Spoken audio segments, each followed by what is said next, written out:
अस्सलामु अलैकुम वरहमतुल्लाहि वबरकातुहू। दोस्तों में जब सब खैरियत से होंगे। जैसा कि आपको पता है कि जवाज़ात ने कल एक ऐलान किया था और उसमें ये बताया गया था कि अभी आप जितने भी बड़े महीने वाले भाई हैं, जिनके बड़े महीने हैं, मुअस्ससे वाले महीने हैं, तो वो अपना इकामा 3 महीने, 6 महीने, 9 महीने और साल का तजदीद कर सकता है।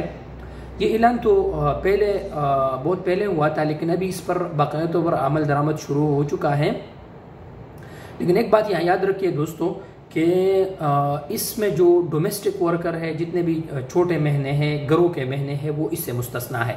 बाकी जितने भी हमारे भाइयों का बड़े महीने हैं वो 3 महीनों के हिसाब से, 6 महीने के हिसाब से, 9 महीनों के हिसाब से और साल का अपना इकामा रिन्यू कर सकता है। इस पर बाकायदा ये कफीलों के सिस्टम में, जितने भी बड़े मुअस्ससे हैं उनके सिस्टम में, बैंकों के सिस्टम में जो पैसे जमा करवाते हैं कंपनियां, रसूम, उसमें बाकायदा तौर पर ये ऐड कर दिया गया है। तो जितने भी ये बड़े महीने वाले भाई हैं वो अब अपने इकामे वो 3 महीनों के हिसाब से, 6 महीनों के हिसाब से बाकायदा तौर पर तजदीद कर सकता है। शुक्रिया।